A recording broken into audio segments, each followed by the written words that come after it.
time to start the show. You guys want to take some seats, tune in, get locked in for the showcase here tonight. Thank you guys for coming out tonight. Thank you for tuning in. My name is Jack. I will be tonight's MC at the IgniteU New York Startup Showcase. This is the 8th time this has happened. We've had many teams come through IgniteU, and it's all thanks to the support of NYSTEC. Let's make some noise for NYSTEC. How many people have been to a showcase before? Let's see some hands. All right, good majority. Any newcomers here tonight? There we go. Welcome. You guys are in for a show. It's a Shark Tank style pitch event. We have 7 different teams who will be coming up here. They will have a 5-minute pitch. We have some judges over here who you will meet shortly. But first, I'm going to introduce Richard Green from NYSTEC, and he's going to talk a little bit about the company and their mission behind IgniteU. Give it up for Richard Green, everybody. Thank you, everybody. I'm not going to take up too much of your time, but I know that you're all familiar with the term IgniteU, and you've probably heard the name NYSTEC, and you've probably seen these little signs that say powered by NYSTEC, and you may have wondered to yourself, well, who the hell is NYSTEC? So I'm going to explain. I'm going to keep this brief, as I say, but NYSTEC is a company that supports IgniteU. That's why we say powered by, and I'll say more about that in a moment. But NYSTEC itself is a product of economic development efforts within New York State. NYSTEC was formed about 25 years ago. We started out with 2 people. We're now over 300 people. And we've had a lot of help and a lot of support along the way. And a few years ago, we thought to ourselves, how can we give back? And we really realized that there was a lot of demand and need to support local entrepreneurs. So we came up with the concept of IgniteU and put it into place. And since then, we've provided support of various different types that many of you are familiar with to literally dozens and dozens of local businesses in the entrepreneurial space. We're very proud of that. We're proud to have supported lots of individuals who have had many successes. And we've been operating since, I think, about 2015 now and run many programs like this. So we asked ourselves, how can we give back? The answer was IgniteU, and here we are. So what does powered by mean? Well, as you can imagine, it does mean that we make an investment. We believe in this community, and we put resources into this community. And the return that we get is not necessarily a financial one, but it's more of a kind of satisfaction of knowing that we're helping the local entrepreneurial community. And powered by is really about empowering. And we want to do everything we can to help empower all the businesses here today. Doesn't really matter who wins. I mean, it does matter, of course. I'm sure that the participants are all eager to see who wins the prize. But nonetheless, everybody, all the companies here are winners. And I invite you all to support them in whatever ways you can as we truly empower local businesses. Thanks. As Richard said, this is the 8th summer we've been doing this showcase, but it might actually be one of the biggest years for IgniteU. There's been a lot of development within the program itself, and to tell you guys what's happening, I'm going to bring up 2 newer employees, Brody and Nick, to tell you guys why and what is coming up here at IgniteU.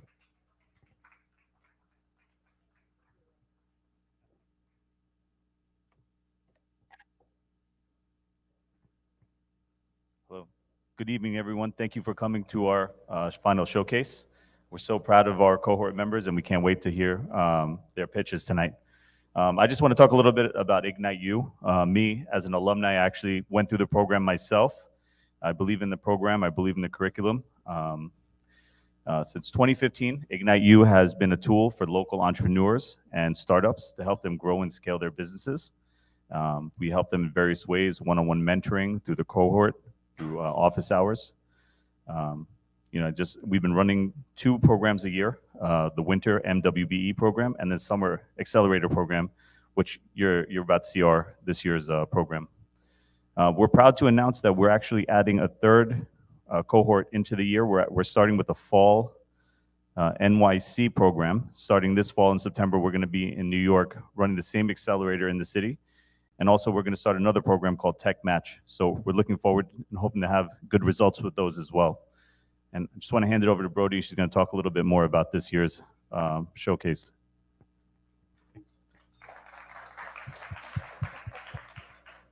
Hi, everybody. My name is Brody. Thank you guys all for coming here tonight to celebrate the final showcase after a long 8 weeks of our Summer Accelerator program.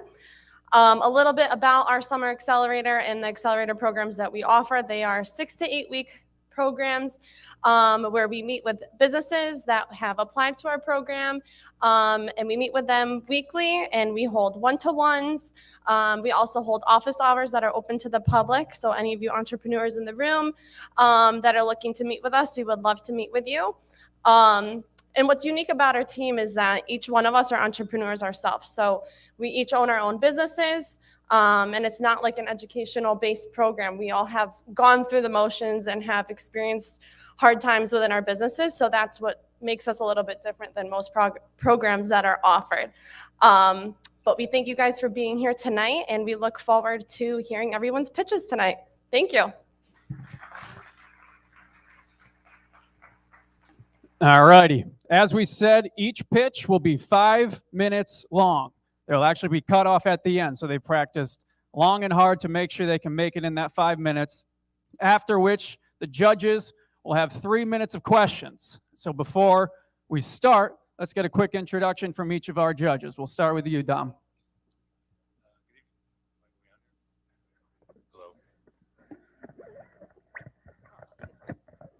Good evening, everyone.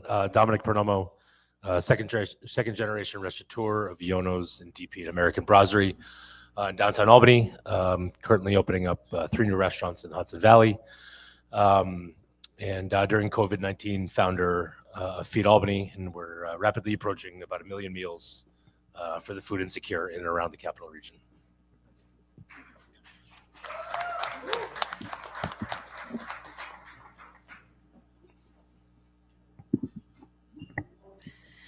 Hello, everybody. My name is Evagil Rising. I am the CEO of United Aircraft Technologies. I think I was one of the first companies at IgniteU 4 years ago or so.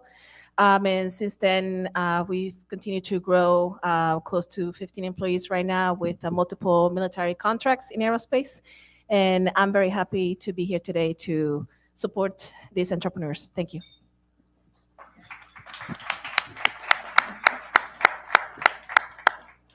Good evening, everyone. I'm Jermaine Brown, founder and president of Stock Jitter Inc., founded right here in Troy, New York.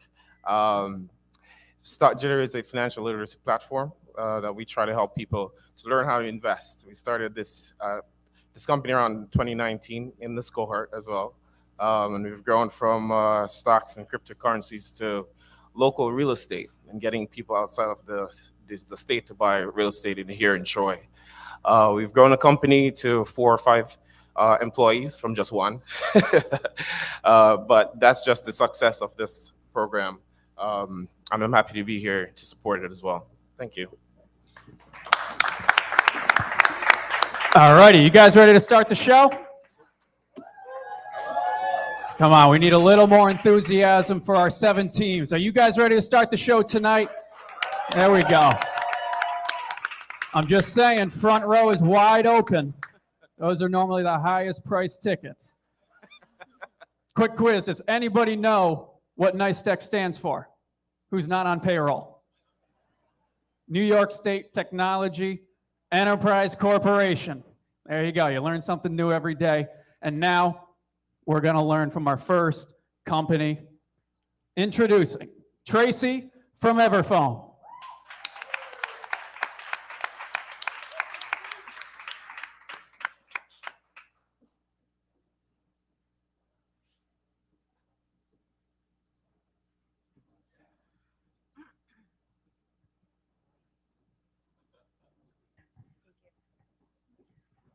Hi, everyone. Good evening. Good evening. Hi. I'm Tracy Jones. I'm an engineer by trade. I'm also the founder of Everfoam Products. At Everfoam Products, we design reusable party decor that's sustainable and meant to be compressible, making our products great for easy shipping and storage.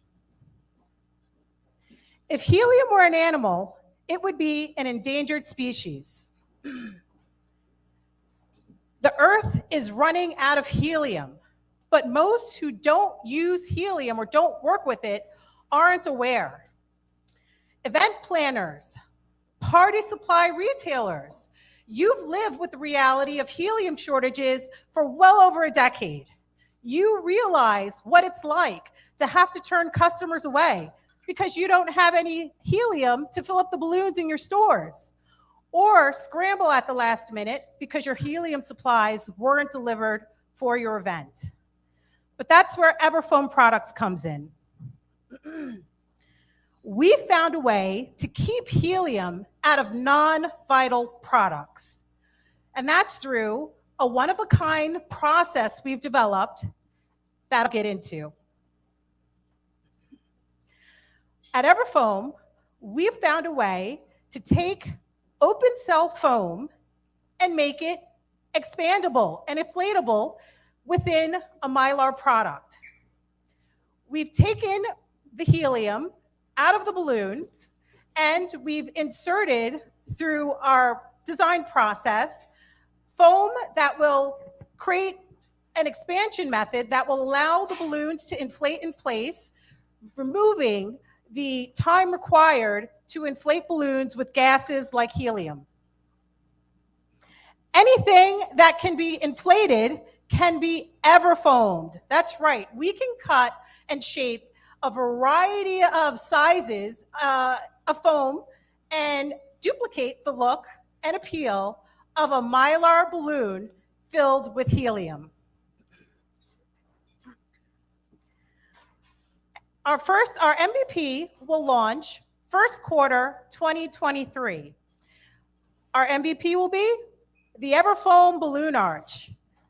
Why the balloon arch? After speaking with 36 event planning companies, the majority agreed that the most worthwhile would be the balloon arch that's filled with air and helium right now, just for the reusability factor alone. And they selected that out of dozens of products on our roadmap.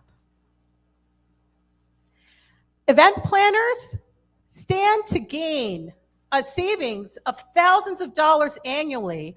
After our research, we found that based on single-use balloons compared to what we're building our reusable balloons with, it's non-disputable. Hands down, Everfoam saves the most money for these event planners who use these balloons again and again. Our initial sales target will be event planners and party supply retailers. Why? Because they are the single largest group that use helium in non-vital products. Also, they're also the single group that stands to gain the most in terms of savings and time back from the use of our products. Research showed us out of 1,200 event planners surveyed, 90% cited that balloons were one of the most expensive features at their events. 87% complained that deflation due to premature deflation and time spent inflating, deflating balloons caused loss of profit and overall time that were critical to these event planners. But that's okay. We've got tons of key features that sort of outweigh those problems event planners have been experiencing. Our products deflate down from 8 inches to under 1/2 inch, making our products, again, great for easy shipping and storage. All of our materials are recyclable, so don't worry about those things going to the landfill, because I know a lot of you event planners have sustainable initiatives as well. Please come to my booth, connect, and let's talk about some of the products on my roadmap. Let's talk more about some of our initiatives and endeavors and partnerships. And thank you all for listening. Have a wonderful evening.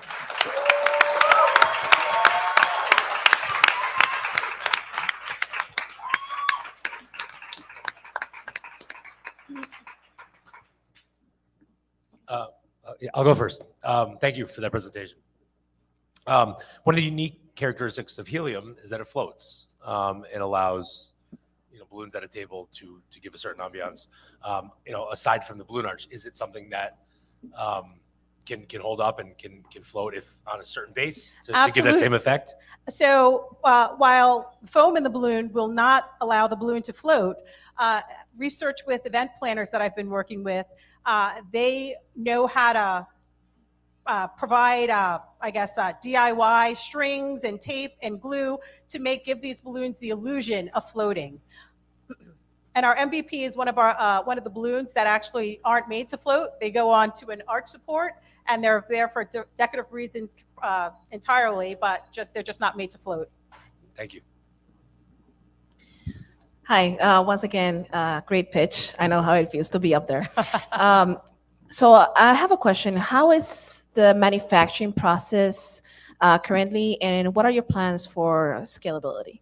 Absolutely, great question. So we're currently in partnership with Rensselaer Polytech Institute, their Innovation Manufacturing Center, as well as Cornell University in Ithaca, New York. RPI has been working on prototype testing and moving us through demonstration level prototypes, so we know that the product works. Cornell is actually going to help us realize the final product, which would be our MVP that we'll launch with.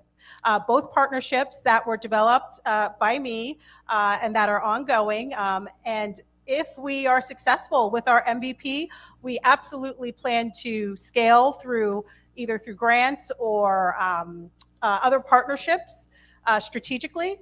And hopefully, that's an opportunity we have to look towards. Who would you say are your competitors? Most balloon companies that are currently developing balloon products that use helium would be our competitors. There are several that I've been researching to just sort of kind of keep track of, benchmarks. And one is called Heirlooms. That would be one of our top competitors. Heirlooms does millions and millions of dollars in helium and air-filled balloons a year. Mylar. I know through our research and testing and prototype demonstrations that we can develop the look and appeal of those same Heirlooms balloons with our design process using foam.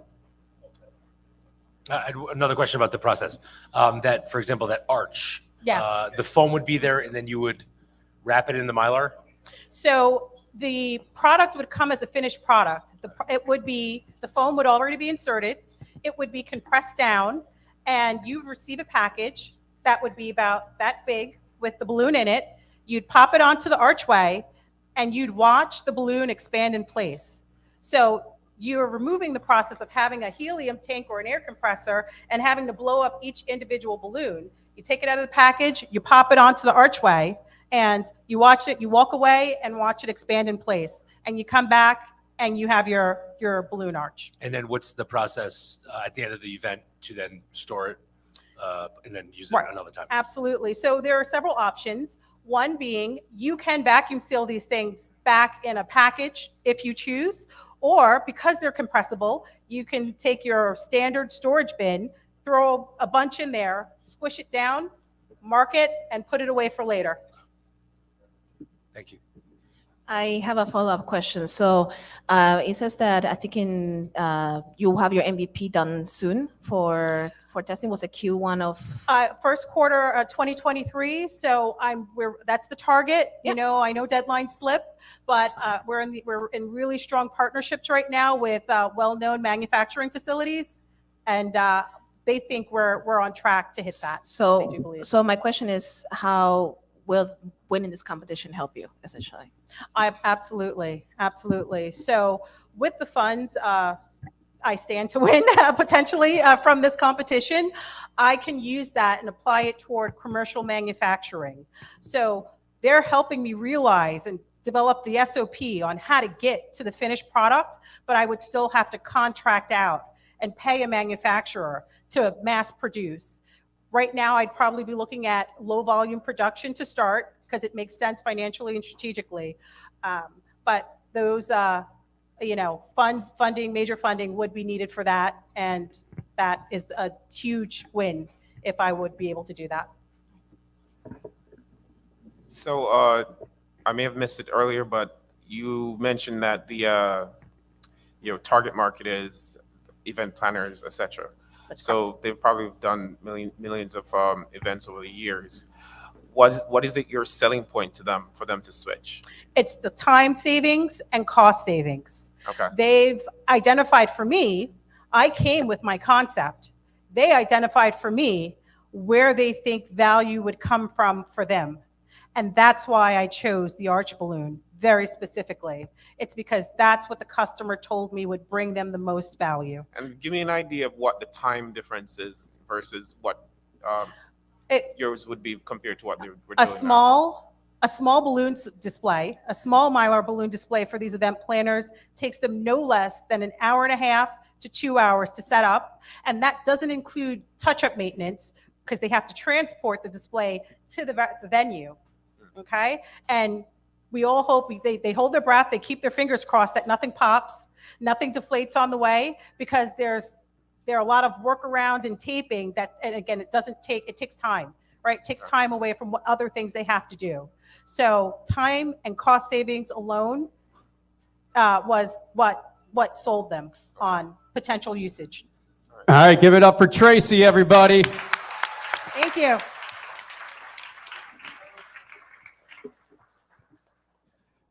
Don't think we mentioned, tonight the teams are competing for $10,000 in cash and kind prizes, which is a lot of balloons. So up next, don't think our clicker, oh, there we go. I spoiled it.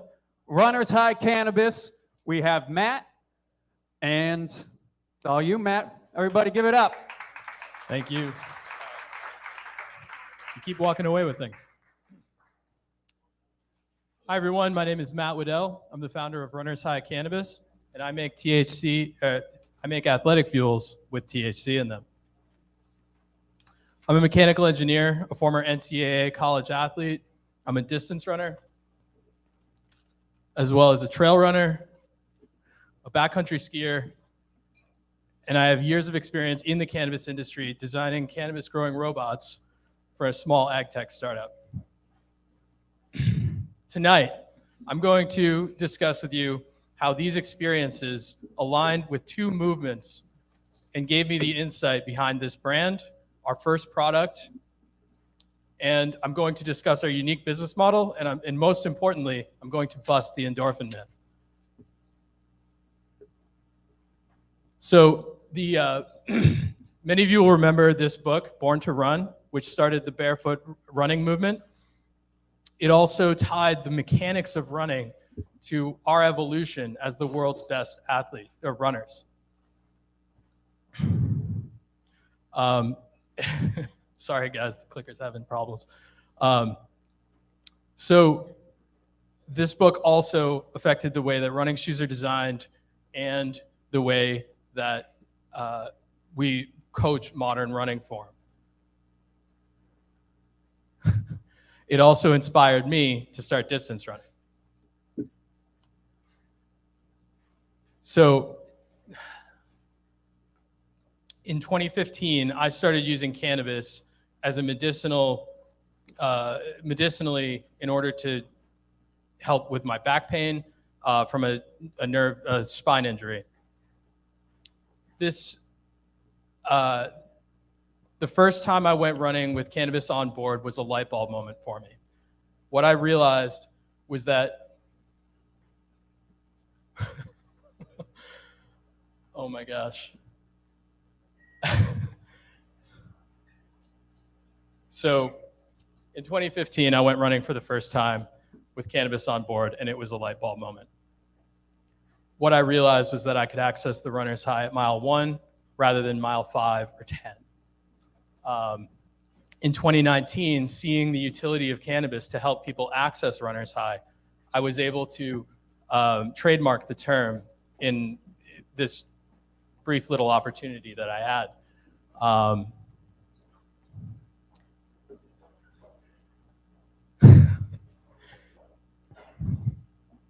I'm sorry, guys, this is tough with the slides. I don't know where I'm at. Apologies.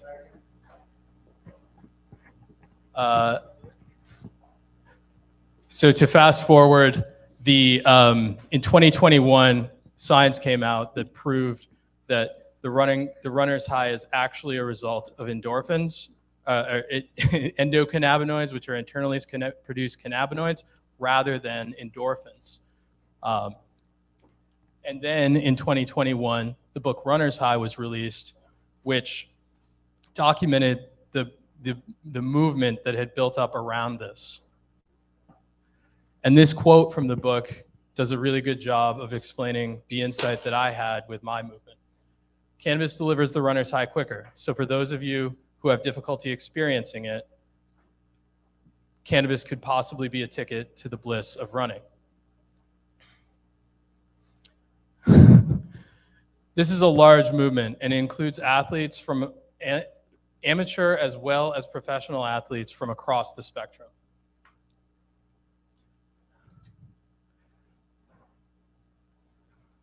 So, I'm sorry, guys.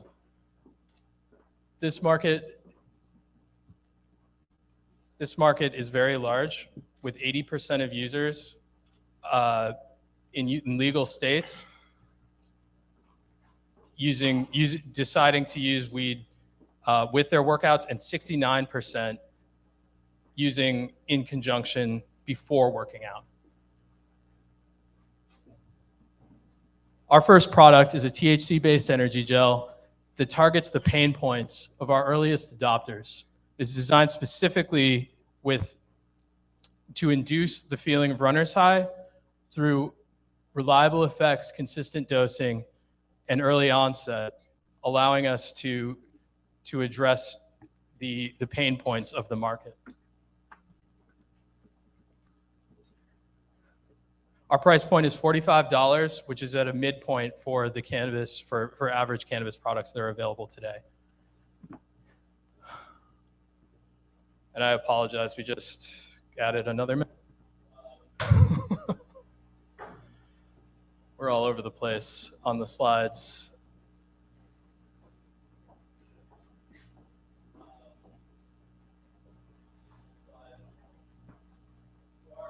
Go-to-market strategy involves starting in California with co-packaging and then moving back to New York as we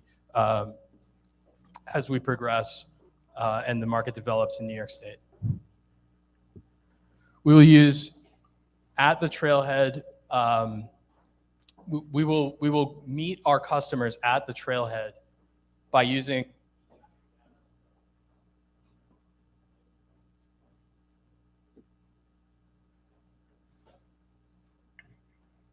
You guys hear me?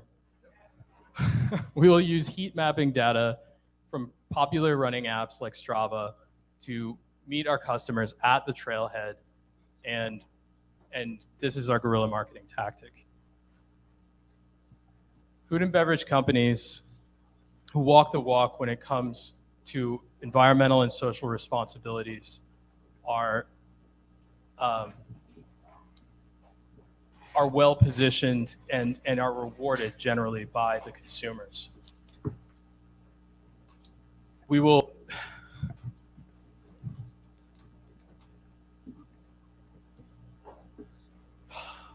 Our business model involves a co-packaging and scaling through national distribution, while we also build our proving grounds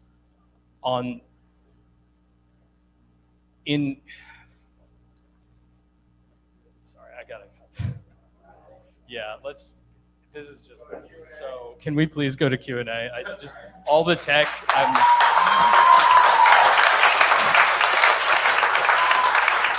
All right, questions from the judges. I'm sorry, guys. I didn't have a clicker doing anything. I just had to try to point, and it was not. Hi. So I have a couple questions. I'm So, sure. you said that you're planning to launch Q4 of this year. Am I Yes. correct? Yes. So, what stage is your product at this point? And does that product, since it's a gel, I believe that's applied externally, does it require any certifications or clearances before it hits market?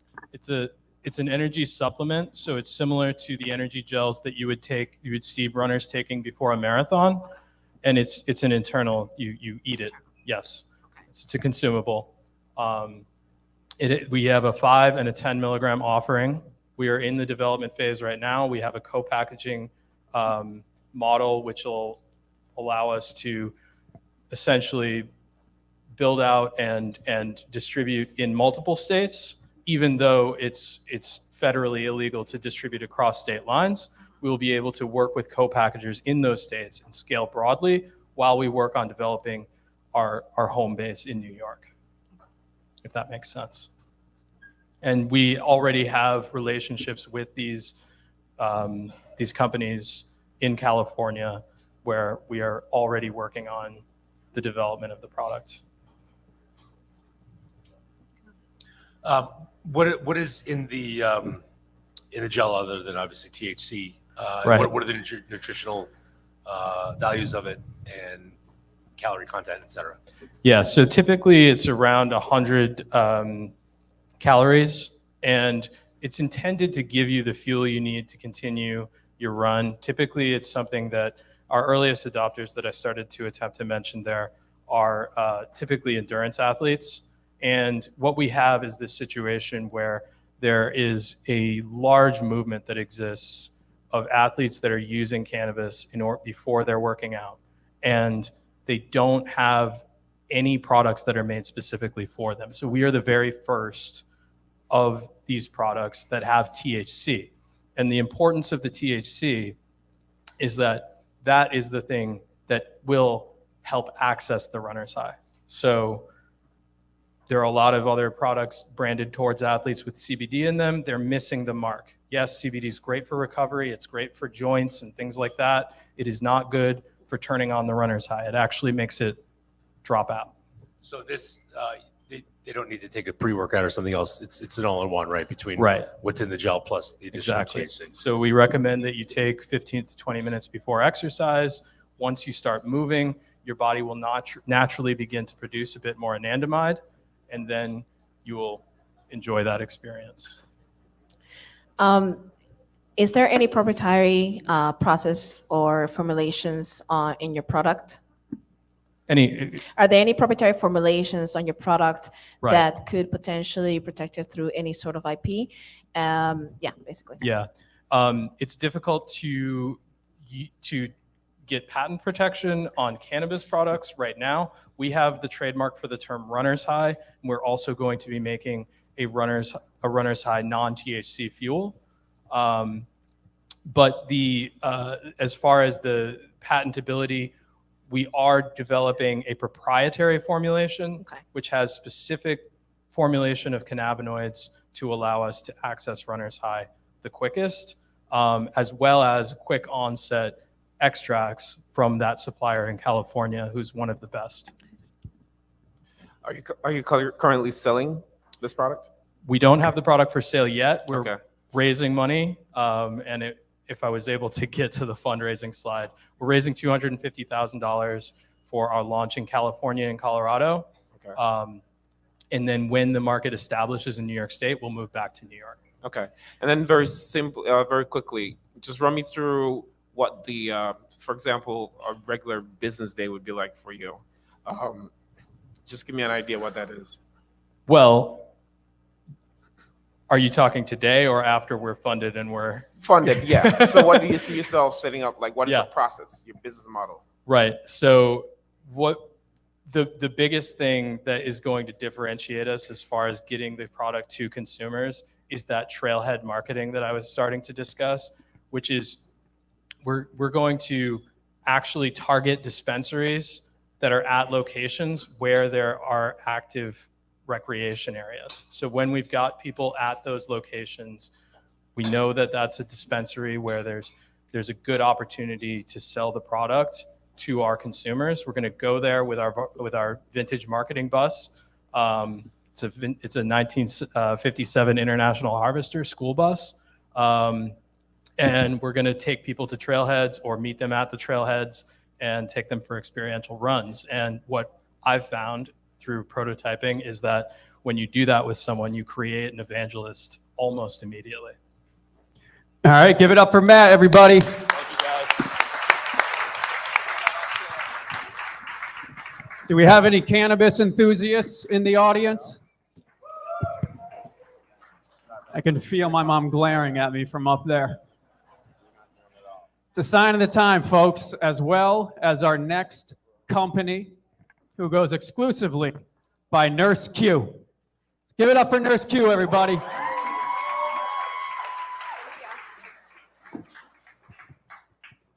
All right, before we get started, I want to ask you a couple of questions. So please raise your hand if this applies to you. How many of you are parents? How many of you have female employees? And how many of you seen a new mom or been a new mom struggling going back to work after having a baby? My name is Kawita Lozon, also known as Nurse Q, and I am the owner of the EPIS program. My team and I partner with companies to help their employees who are becoming parents. 43% of women end up leaving the workplace after maternity leave, and research shows the number one reason is because they feel their work environment doesn't support changes in their personal lives. I don't know about you, but that's a pretty bad stat for the future workforce, knowing we have a workforce shortage right now. When I had my daughter, I had to navigate sleepless nights, how to feed her, how to manage visitors, how to handle mom guilt, how do I encourage myself, and how do I make choices about my career. All of these topics are ones women before me and after me having babies are faced with. Fast forward to 2020, and being a parent during COVID was a very challenging time. Women and parents were being disproportionately affected. We saw millions of women going to the hospital to have their babies without their partner or loved ones. Millions of women had to and decided to leave the workforce to stay home to take care of their children. And even today, millions have not returned back to the workplace. So I saw an opportunity to partner with companies. So I took my 12 years of nursing experience, which has been everything from family practice offices, labor and delivery, being a community nurse educator, and even working overseas on a military base as a public health nurse. While working overseas, I saw programs that were offered to families, yet I saw a discrepancy in what is offered to families here in our own country. So when I had my daughter, I decided to create a program that would help parents in the 4th trimester. The 4th trimester is the high five, drive home safely from the hospital, the realization that there is no manual, and the fact that parents are so overwhelmed and Googling things at 2 in the morning. The true meaning of the 4th trimester is the first 3 months after you have a baby. My program is able to handle all these things and more. With one-on-one virtual coaching, my team and I are able to help parents in the 4th trimester. We're able to help them with navigating sleep deprivation and feeding their babies, preparation and going back to work, just to name a few topics.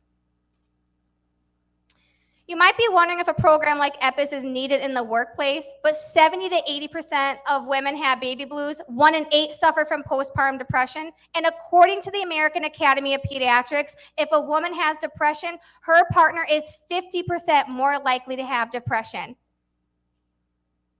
If a woman has postpartum support, she is 64% less likely to have depression and anxiety. For that reason, EPIS, we're able to coach moms, parents, support people, whoever they want to have on the call with them. When I was thinking if this would be a good service or not to create, I frequently heard, I wish I had this service when I was expecting, and you don't know what you don't know.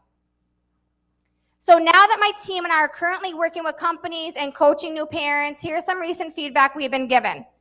A CEO recently said, you want employees to go out on maternity leave, have a good experience, and come back feeling supported and healthy. A recent mom said the EPIS program was so important to her transition from maternity leave to going back to work. Another said, I felt supported, encouraged, and empowered. EPIS is creating a partnership between the employee and employer that didn't exist in this way before. We're helping with reducing fears and anxiety, decreasing medical costs, increasing retention rates. Is anyone in here expecting someone on their team to take family leave soon? Well, if that employee takes leave and doesn't come back, it's expensive to lose an employee. So if they make $40,000 a year, it's going to cost you $60,000 to $80,000 to replace them. 75% of employee turnover is preventable, which is good news. The better news is by investing in EPIS, you're saving your company money. So many people in your company who are parents are leaving, but they don't have to. By adding EPIS to your benefits, you can start being proactive and helping employees who are becoming parents. I look forward to working with you and your team. Thank you. Give it up for Nurse Q. All right, questions from the judges. I'm ready to walk off the stage. I was like a piece, but I got to talk to you guys. Hi, how are you? Hi. Love the energy. Yeah, great energy. Thank you. So one of the questions I had for you, so right now, especially during the COVID pandemic and the ongoing issues with the society, what are the current barriers of entry that you're experiencing, and what are your plans to overcome them and grow your market share and your commercialability of your product? That was a lot of question. I didn't hear you on one part. I apologize. What is, can you repeat the? What are your current barriers of entry to expand your market access, and what are your plans to overcome it and Okay, grow? so my current barriers, I feel like, is I need forward-thinking companies who want to help their employees. So let me tell you, I've had amazing companies who have been like, yes, this makes sense, and I've had others that are like, like we're good, guys. I don't think we're that good. I mean, studies show it, right? The pandemic has showed that women need support, and research shows that, right? Families need support. So the barriers is that. So doing this and getting a lot of people in front of me to say, hey, I'm Nurse Q. When you're due for a baby, call Nurse Q. And so my team and I were ready to take on, more companies. And so really it's been amazing going to different events and meeting CEOs, meeting people who are influencers in companies. So that's been really helpful. Explain to me how the pricing and billing structure work. Is it where you go on retainer based on how many employers there are, or is it once as an employer, once I have somebody who's expecting that, then I would then? Yeah, so I work very closely with the HR team. So the HR team who does like maternity and paternity leave, they give me a call or introductory emails for that employee who's going out on leave, and they say, hey, this person's going out on leave. And so then I have a 15-minute call with them. I let them know about the program, and they decide if they want to have it or not, which all of them so far, thankfully, have said yes. And then we go from there. It's based on, so if I have a large company, I base it on a volume price for them. And then if it's based, if they just have a few, then it's it's just a fixed price. But they have a 6-week program and an 8-week program that they get to choose from. Just some clarification. I may have missed when you were answering. So is it like a retainer's fee that you charge the companies, or is it by when the employee goes out on leave? When the employee goes on leave, sorry. Yeah, so not a retainer, just they will call me when that person is going on leave. So one of the things that companies look at is cost, because there's a lot of things that employers have to pay for when it comes on to employees, things that employees don't even see. Is the cost solely on the company, or is that like trickle down to the employee? So we have different plans and options for that. I mean, most of the companies have been investing in their people because they know how much it costs if they lose that employee. I have an example. There was one company, and they had an employee that had worked for them for 10 years. Like, she was very valuable, right? You don't want to lose valuable employees because it's expensive to find them. As you all know, it's hard to find employees in any industry right now. So I have forward-thinking companies who just pay for it. It's been going well that way. Another question, currently within the market with the increased awareness of mental health, especially in new parents, how are you different from some of the other programs out there that may target women on maternity leave? So I think the difference between, first of all, I don't know anyone who's helping parents go back to work in that transition. We're doing one-on-one virtual coaching. Mental health is a big thing, right? So because of the experience with the training program that I provide my independent contractors, and we're able to really focus and see the signs if someone is having baby blues, which baby blues 70 to 80% of women have. It gets better, not worse. But 1 in 8 suffer from postpartum depression. So we're able to talk with them and see if that's an issue and get them help sooner than them just suffering by themselves, right? So because of the trained background that I have, that's the difference. So that's an added thing with, mental health as well. All right, give it up for Nurse Q, everybody.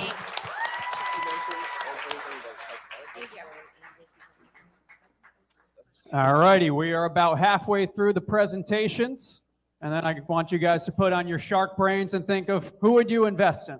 That's what the judges will be doing. They'll deliberate and find out which team presenting tonight will walk away with $10,000 in cash and in-kind prizes. And I hope you consider our next team, Horace from Flush.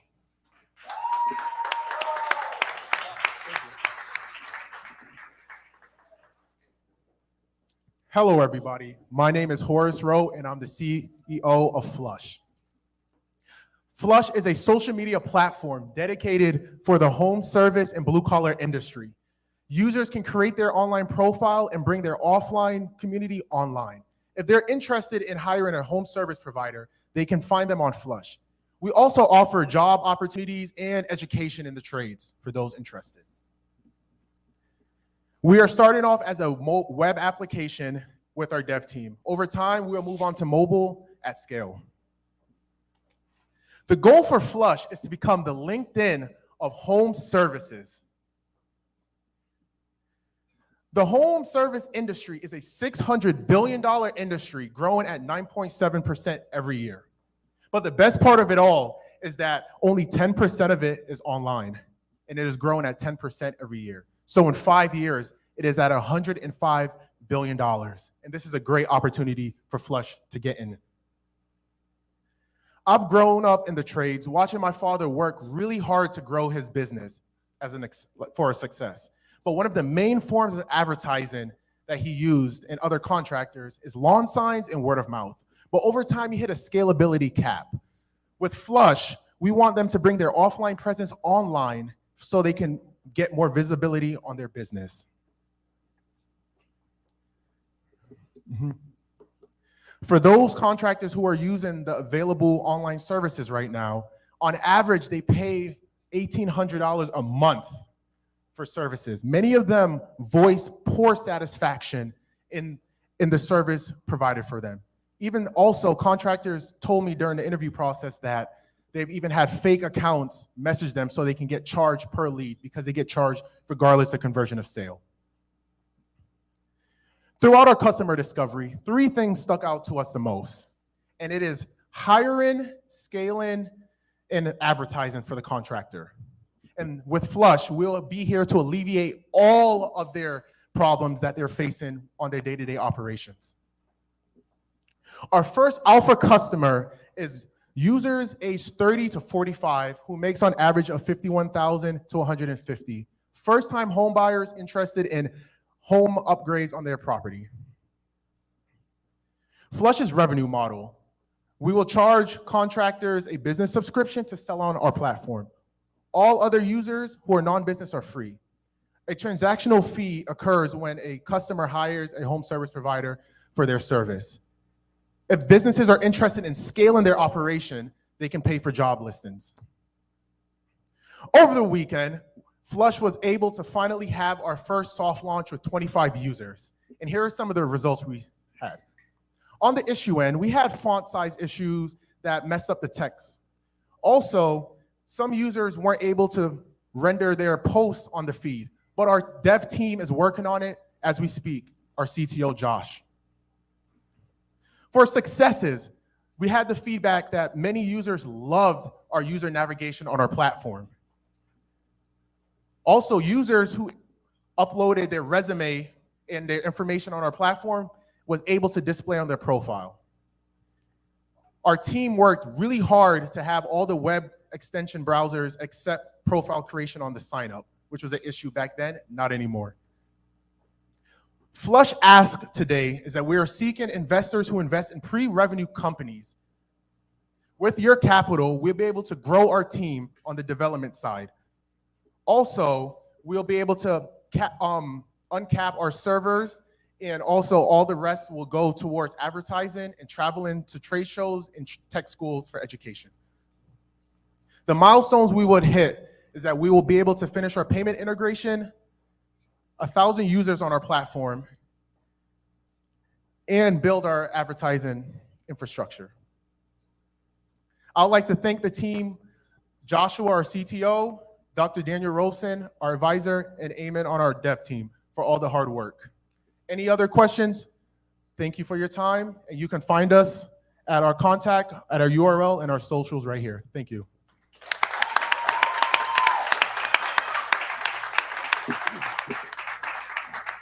Thank you very much for that presentation. So as you were saying earlier, so it's the producers, the contractors who are paying to be listed. So if I'm going on as a homeowner, Yes, my cost is free. Yes, but yes, if you go onto our services and hire a contractor, then you will pay the fee on it. And now, as you said before, payment structure would all be done through the app. Yes, we're going to integrate in Stripe into our on our platform. So what is how do you counter that if I'm a homeowner and this person is a contractor and we connect on the app and then take our business offline? How do you counteract that? The fact that we could work a cash deal. Yes, so we're side? embedding in technology to scan all messages, like on eBay and other platforms where you can scan message to, if you take business offline, you can get banned on our platform. Okay. But also too, we will have also revenue opportunities through advertising and through job posting. So we don't have one form of failure on our platform. So God forbid they do take it offline, we have other streams that we can capitalize on. Okay. Thank you. You're welcome. First of all, very good presentation. I have a question. So you said that some of the contractors or providers are dissatisfied with some of the services they provided. So can you be a bit more specific as to how Flush is different from others like Thumbstack or other providers? Oh yeah, so those providers, they use lead generation. So their main form of revenue is to use APIs to connect contractors with other customers who are in need of a service. With us, users can come onto our platform and they can find them, check out their profile, their portfolio, and make a more formal buying decision for the contractor if they're interested. So the contractor doesn't get charged for a customer reaching out to them. It's a monthly subscription. So now they can funnel through the customers and make sure they're accommodated within it. So if I understand correctly, you're saying that one of the benefits for the contractor will be it's a lower cost to generate the leads? Yes. Yeah. So we're Because doing a it's monthly subscription. subscription on that end. Why did you start this business? Could you repeat that? Why did you start this business? Oh, yes. I started this business. Well, the first aha moment in college, I was working at Sherwin-Williams, and a man came up to me and asked, "Hey, could I put my cards in the card holder?" And during that time, I thought, wait, card holder? What year is this? Like 2020. And I thought cards should have been in the Smithsonian by now. So throughout my time at the internship, I noticed that many contractors mainly had their businesses on their car or use word of mouth or lawn signs. But I thought from a Gen Z millennial perspective, we're not going to call from a phone, from a vehicle. So there has to be a more immersive experience for all users. And working with my father after college, I wanted to work with him. And I found out that many of their businesses are based off of relationships. Okay. All right. So one of the things that a lot of these other competitors may experience is that once they get a contractor and the customer gets the job, the customer's job is completed, but they're not happy. How do you plan to manage user expectations? Yes, so with that end, on our payment, we will hold the money in escrow, and the customer has to check off that it is up to satisfaction. And if they want to contest, we'll have an arbitrary team to go there and make sure that everything is up to everything is mitigated on that end. Okay. All right, let's give it up for Horace, everybody.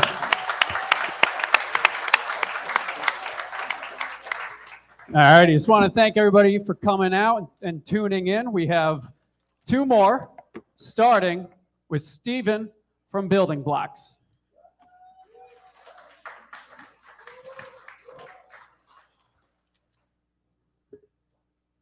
Hello, everybody. My name is Stephen Taylor. I am the CEO of Building Blocks Management. We are a full-service venue management company. And here at Building Blocks, we believe that your experience is the key to our success. If you're in the live events industry, you know more than anyone else. You can never find enough time in a day.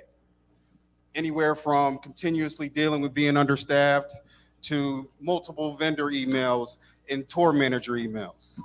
Well, I've got good news for you. Because today I'm here to tell you that Building Blocks Management is your go-to for streamlined resources and staffing.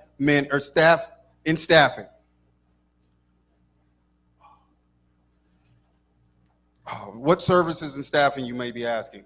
Well, let's get into them. These are one of our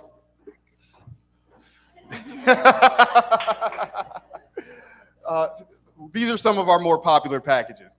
Staffing and training. With our staffing and training package, we will acquire your new staff, train your new and existing staff to your own custom developed training program. Our second package is our event merchandising package. And with our event merchandising package, we will handle all logistics of your event merchandise for on-time delivery to your site. We will hook you up with a POS system if you have not chosen one for you, or if you have not chosen one yet. We will also handle all setup, display, and sale of your items. And then we will count out all of your merchandise at the end of the event, ensuring that you have an accurate settlement. Number 3 on our list is the venue cleaning.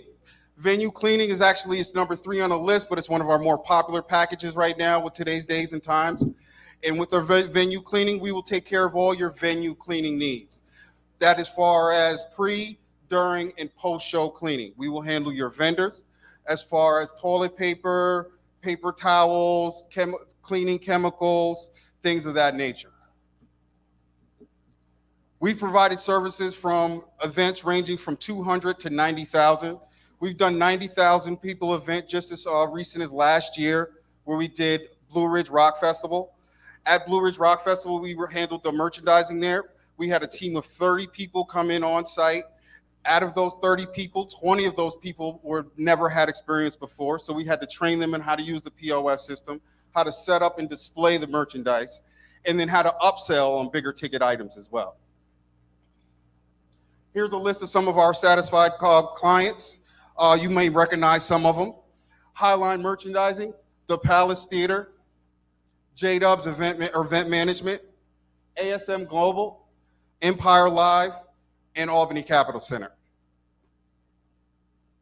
Here's a testimonial from one of our satisfied clients, and that's John Warner from J-Dubs Entertainment, or J-Dubs Event Management. And he's basically saying if he wanted something done right, he called on Building Blocks. So if you fit any of the following categories, then maybe you should call on us too. Live music venues, convention centers, music festivals, event merchandisers, VIP companies. If you fit any of those categories, then you should call us. Our team of event specialists are on standby, waiting to put their experience and skills to work for you. So please feel free to stop by our booth and let us know what services we can provide for your next event. And don't forget to like us on all our social media platforms, or scan this code and fill out our contact form and let us know how Building Blocks Management can help your venue grow. Give it up for Steven, everybody. All right, questions from the judges. Great job. Thank you very much for that presentation. First off, as far as staffing goes, so this would be a pooled resource that would be under your employee. Well, no, That if I had an event, I would be subcontracting that to you. You would be responsible for who shows up and who doesn't.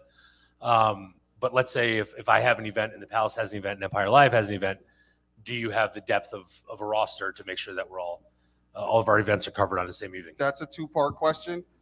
It's depending on if it's long-term or short-term. If it's short-term, then yes, we will provide all the services, all the staffing for you. If it's long-term, then we will give you creative ideas of how to bring the staff in for you to actually manage. We've actually have that problem issue now where we have multiple venues going on at the same time, and we have staff in multiple places. Like this weekend, I've got about 15 different staff spread out between 3 different venues. We haven't run into any problems yet, and right now we're bulking up our staff because we see that being an issue as we get bigger. So what is the lead time that you need before an event? Before an event, that's funny. It's only funny because if you're in the event industry, sometimes you get those calls at like late at 9, 10 o'clock at night and be like, hey, can I get like 4 people in 3 days? It really depends on what position they hold. If you call me with at least a 2-week turnaround, I'm definitely going to be able to do it. If it's less than that, I will tell you I'll do my best because I don't like to over promise and under deliver. Okay, so give me an idea about that 90,000 person event that you did.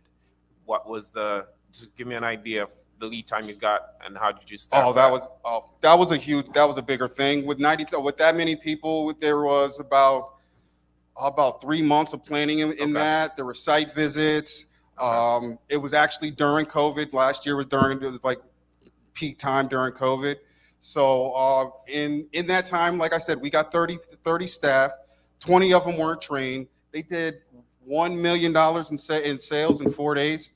And then they did another $200,000 online due to the different practices we use to drive the online sales as well.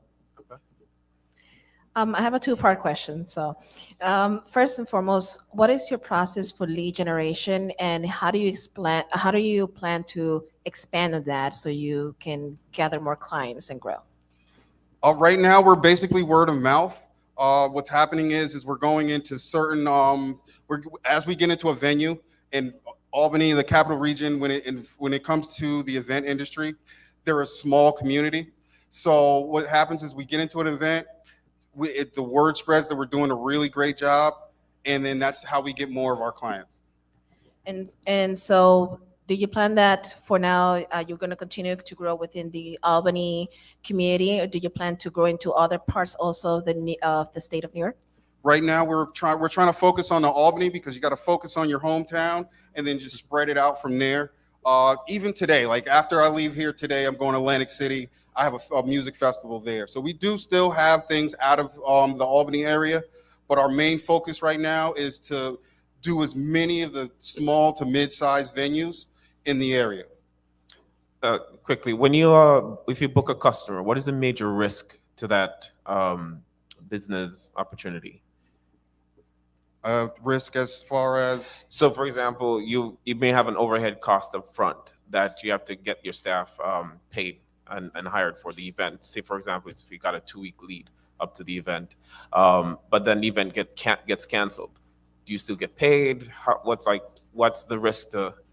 We usually ask for a deposit because there's a lot, like you said, there's a lot of expenses of getting people there, hotel rooms, and just planning. So we ask for a deposit first to set up front, and that's non-refundable. Okay. Let's give it up for Steven, everybody. All right, I lied before. Now we have 2 more teams before the judges deliberate to see who takes home that $10,000 prize. Up next, we have Kima of Kima's Creations.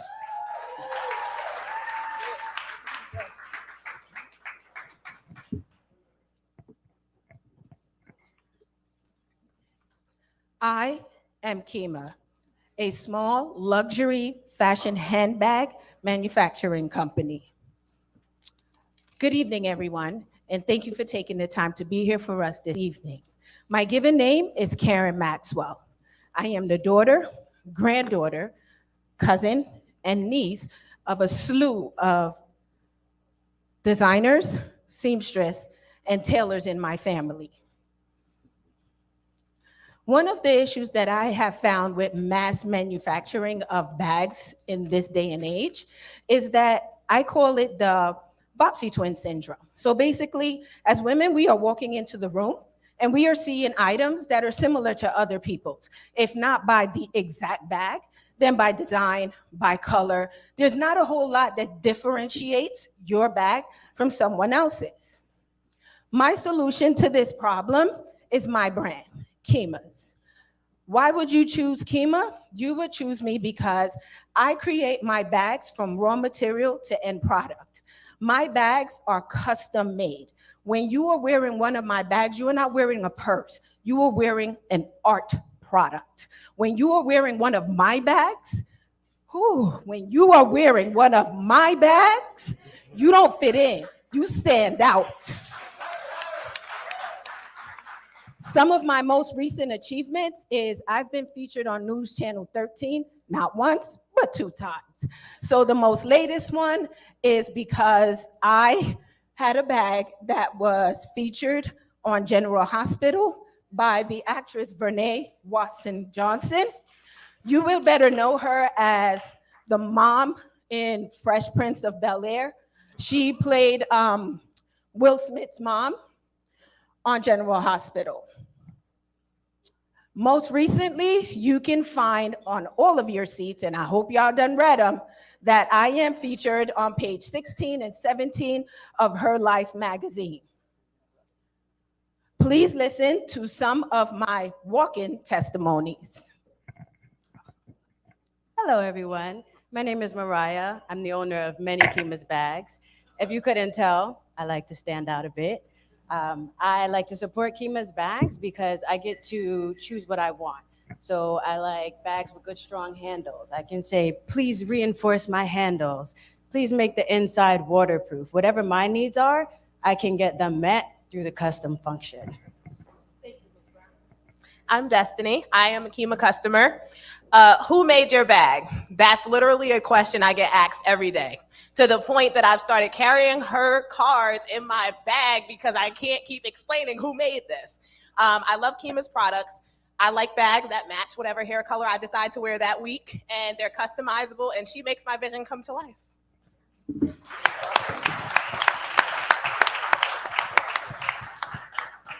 I thank you very much for listening to my presentation today. You can feel free to follow me at my social media sites. My website is www.shopkima.com. You can also scan this QR code and it will link you to all of my social media sites and you can follow me there. And while we are talking about following, feel free to follow me to my booth where you can get your own Kima's Creation custom bag. Thank you.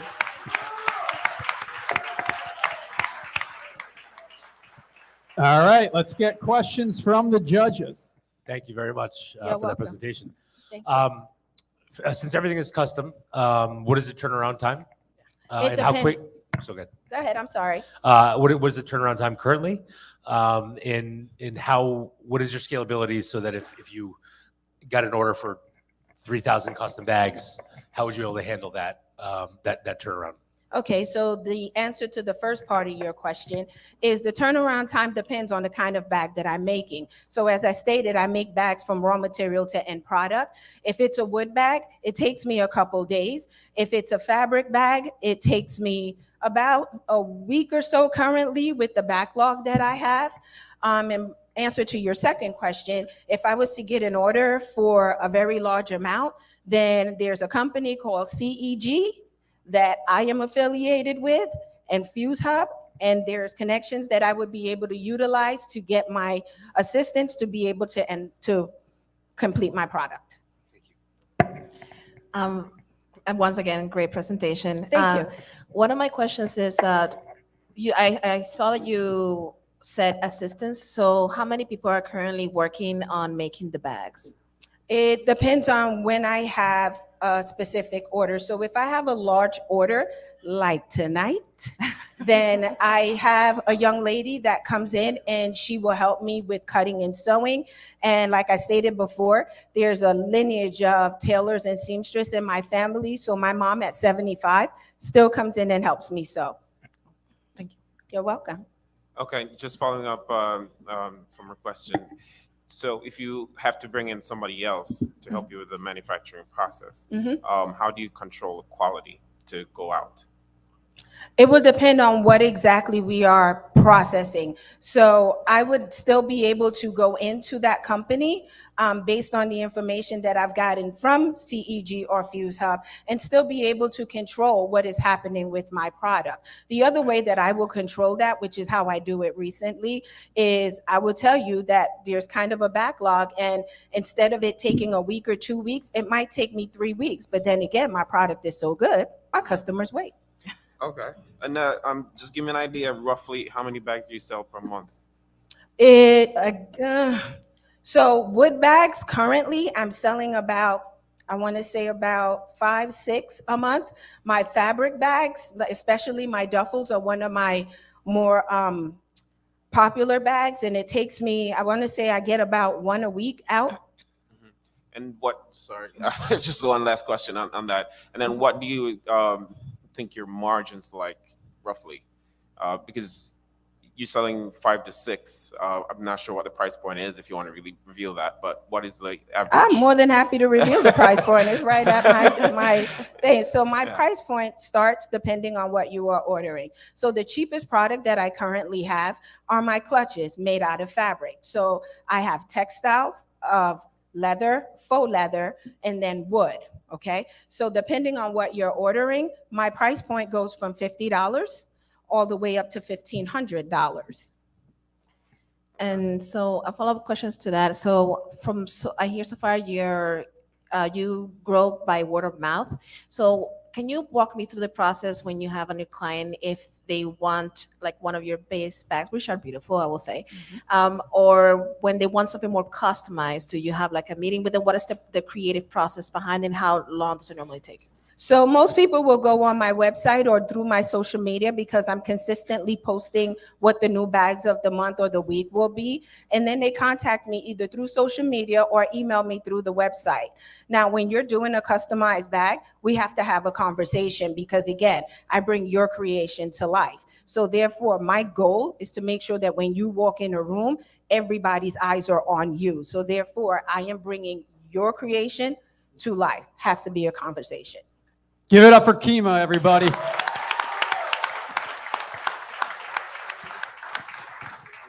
All right, we are at our final company of the night. Give it up for the team so far who have come up. They say to leave the best for last, but that is going to be for the judges to decide. After this, they will deliberate for 10 minutes and find out who is taking home $10K in cash and in-kind prizes. So last up, give it up for Brandon from Made Men.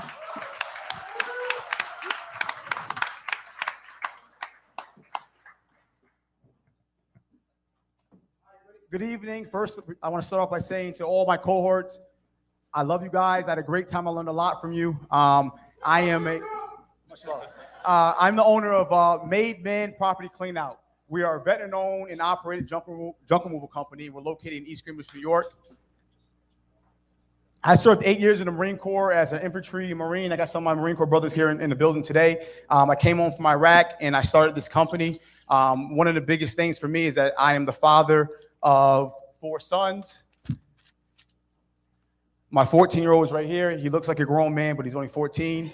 And not so much about his size. If he was a midget, he would still look that way because I started this about 4 or 5 years ago when he was 10 years old, and he has watched me build this company. We are the #1 minority and veteran-owned junk removal company in the area.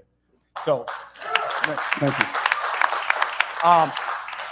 I'm going to treat you guys like customers tonight. So I'm going to look at everyone out here and I'm going to say to myself, you guys are customers. You have something that you may want removed. You may have a couch you may want removed. You may have an attic or a basement spot or a crawl spot you may want removed. You need to call us because we will come to your place. We will come with guys ready to work and we'll load the truck up and we'll get it out of there. You can keep going. Contact-wise, how can you contact us? We're available 24/7. Bob and Sam and Brody, all the professional entrepreneurs, like, you can't say 24/7. You can't say 24/7. I can say it. That's why I am the owner of the company. If you contact me via text or email, I will respond to you. You know what I mean? Is that scalable? What Bob would tell me, like, is it? I don't know if it's scalable, but right now, if you call me tonight, I will contact you, okay? You can send me photos. I'll give you a price, somewhat of a range so you understand what's going on, and my guys will be there probably within 24 hours. We're not that big yet. We're not a franchise. This is a family-owned business. It's me and my guys. All these guys are from the area. Someone in here may know someone here. We're all local. What do you have to do before we arrive to prepare for us? Nothing. All you have to do is when we get on deck is be the boss. Walk us around. Point to that. Point to that. Point over here. Nick, I'm pointing to you. Curbside. If you have a husband or a contractor that wants to do the work themselves, they can load the bags up. Let them put it outside. You don't have to get a dumpster. Load it up. Send a photo to me, and we'll go ahead and remove it. Hoarding jobs. We don't like them because we love them. We love walking on. It's the truth. We get there, and people are like, oh, I'm so embarrassed. I'm so embarrassed. There's nothing to be embarrassed about. We dive into this stuff. If you follow us on Instagram, you follow us at Made Men. We dive into this stuff. This is not something where we're doing it because it's a purpose of, we enjoy it. I mean, if the guys don't enjoy it, I don't think they would come to work every day, especially during COVID. We never stopped. If anyone's out there, we never stopped. We kept working. We kept going. Here's a picture, and I want you to tell me what you see here. And you don't have to necessarily answer it, but what I see is guys working and taking their time with this lady who could not have done it herself, okay? This is a picture from that same house. This woman was in, I'm not gonna say where she was at, but she had a hoarding situation, and, we took care of it, not in a week or 2 weeks. We didn't slam her on prices. We worked with her really based off her budget. And I know that Bob would tell me that numbers matter, but sometimes I don't care. Okay? Sometimes you gotta bend. I gotta look at the guy and say, listen, like, I can only pay you 8 hours today because we got to get this done. Okay? Next one. Next. Attic jobs. Guys moving around and grooving. Here's the attic, completely removed, same job. Most important thing to me is the landfill. I'm from this area, East Greenbush, born and raised. I may joke about it and say it's the mean streets of East Greenbush. It's just funny to me. Like, it's not me, right? But with that being said, my biggest deal is going through the landfill, which is in Colony. That mound is getting bigger and bigger and bigger. So they know, like, if I come to a job site and I'm not there, it better not be no metal in that truck. It better not be any, clothing that can be used by someone else. It better not be any paint cans, no TVs, none of that stuff, because all of our stuff all the jobs we go to, we take pride in sorting. You know what I mean? Trash is trash, like old time stuff. That's recyclable. This is trash. That's metal. That's clothing. Stuff that's furniture can be reused. Goodwill, I love them. Sometimes we can't use them because we bring them too much stuff. So we work with Pastor Charlie downtown Albany. I think it's called the City Mission. Miss Kima told me about a church up near Albany that I need to get more contact information from her about. Here's some reviews. Your crew did a great job. I would highly recommend Made Men.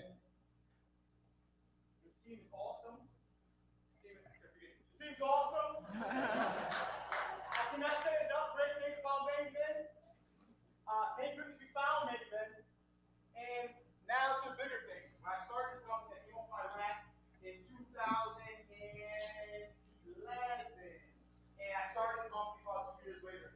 One of the biggest things I got was with Redbird. I had a pickup truck and a small little dump truck. Downtown McDonald's, where the Knicks building is. We did that 50,000 square foot building. We cleared out. Everyone thought it was crazy. They thought it was crazy. We did it. It was hard. Time's up. it up for MidMen, everybody.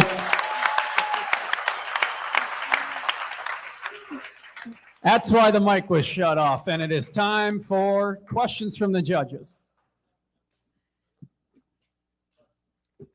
I was just waiting. No problem.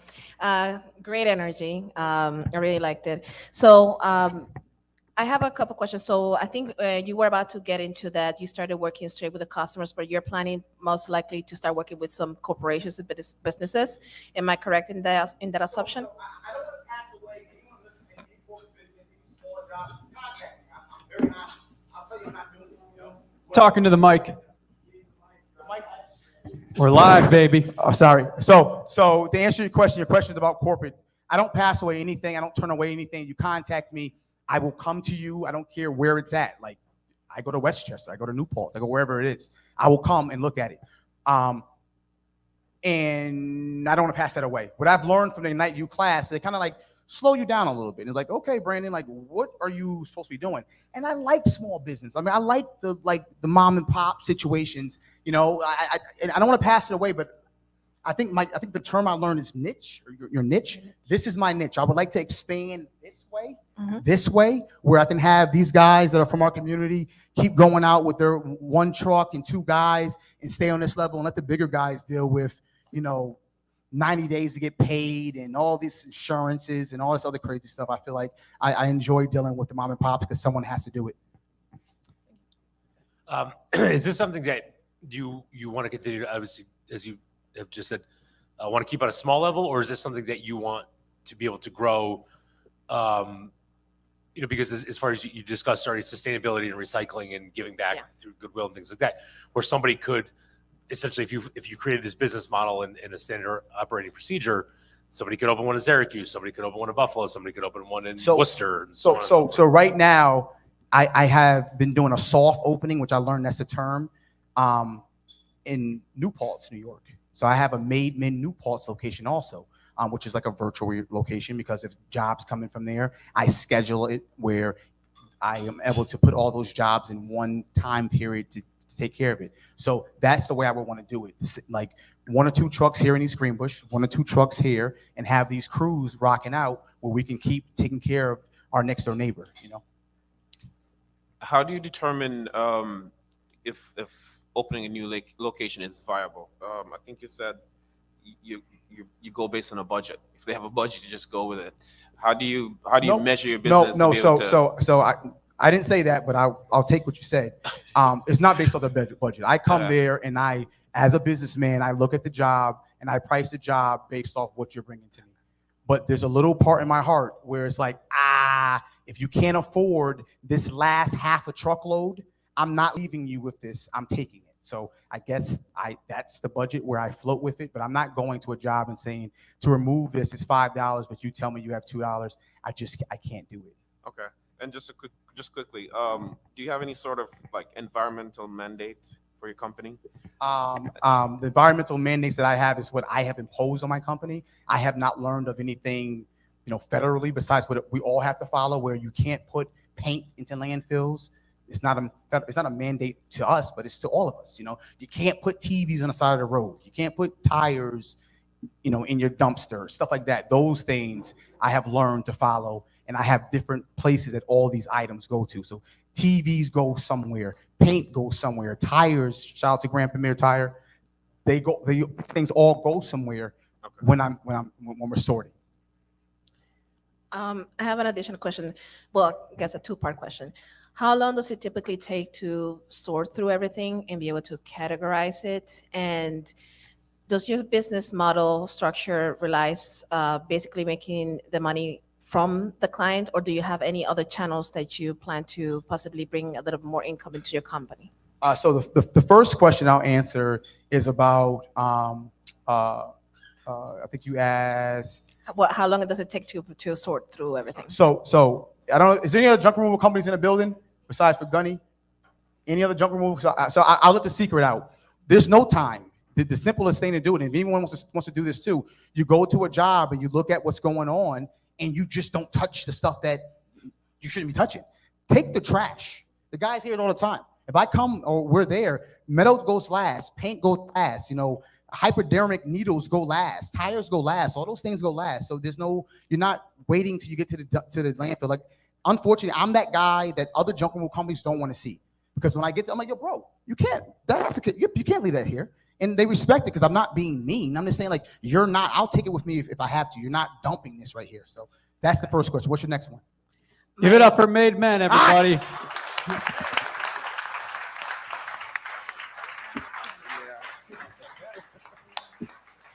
All righty, now the judges going to spend a few minutes deliberating to see who is going to take home the prize. And now it's time for us. Seems like it's time for you to get a new beer, I guess. And we're going to hear from our sponsors. We'll kick off with Phillips Lytle. Jeff, do you want to come say a few words? Come on up.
tallied the votes.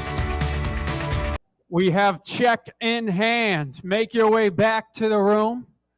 Tune in, come back to your computer for the big announcement. Now, I want you guys to think, who would you invest in? If you had $10,000 to give out tonight, think about who you would invest. If you were a shark on Shark Tank, that's what our judges just deliberated. And let's see if you picked a winner. But first, we have a very special prize in honor of one of our past cohort members who unfortunately passed away last year. So to speak on that, I'd like to bring to the stage our entrepreneur in residence, Bob Manasier. Thanks, Jack. Thank you, Jack. Yes, you do.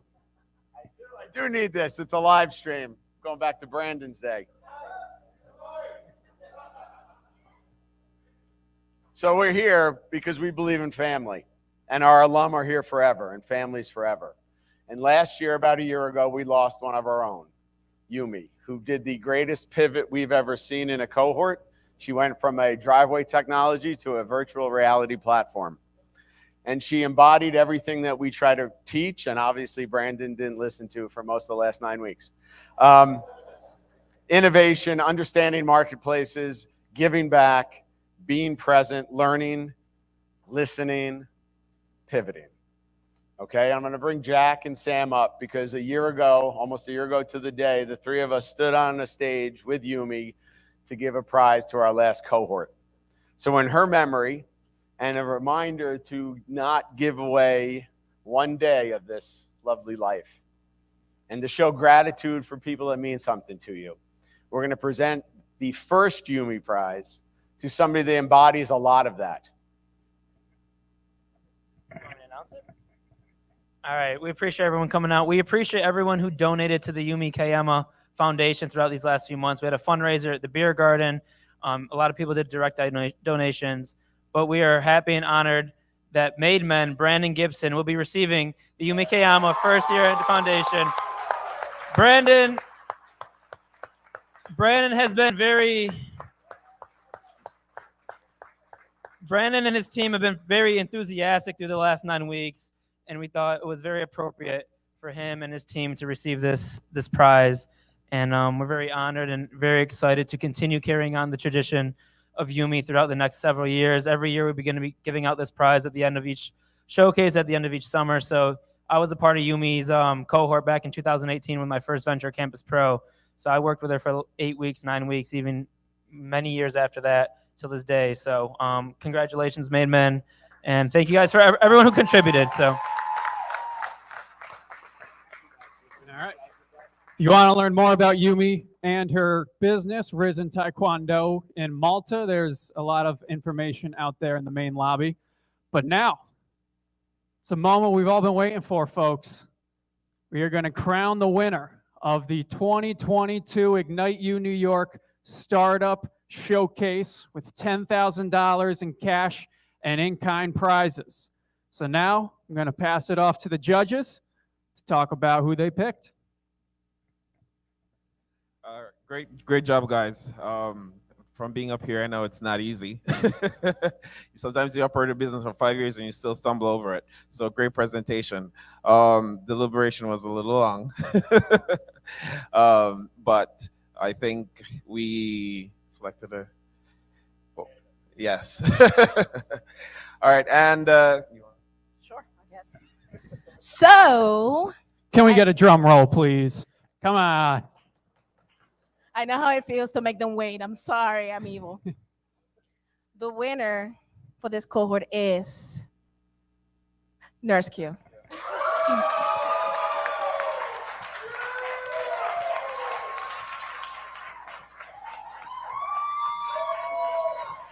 Give it up for Nurse Q, everybody. Come on.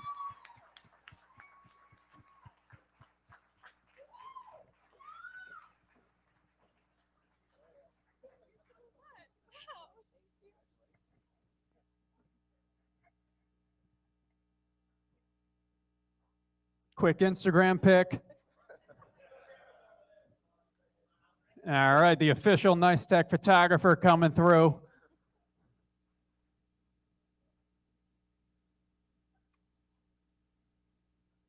All righty, there we have it, folks. Give it up for Nurse Q. Congratulations. Do you have any, can you give an acceptance speech? I worked really hard. Everyone works so hard. It's an honor to know all of you guys. We've worked hard, and my daughter told me if I won $10,000 that I was gonna have to give her $10. So Amelia, you get your $10. She asked me if it was gonna be cash or credit, and I'm like, Mama's gonna get a check. And she's like, what's that? And I was like, I'll still get you your money. But thank you for real. I'm very honored. I'm very thankful, and I look forward to working with the community and helping more parents and families and companies. And when you're due for a baby, you call Nurse Q and our team. Congratulations to Nurse Q and all the other teams who made it through the cohort. Not everybody does. A lot fall throughout the way. It's a big success just to make it here tonight. And we have a lot more coming for IgniteU, so follow along at IgniteU NY on all social media platforms. And again, thank you to Nice Tech for making this all possible. Thank you guys for coming. We'll see you next time.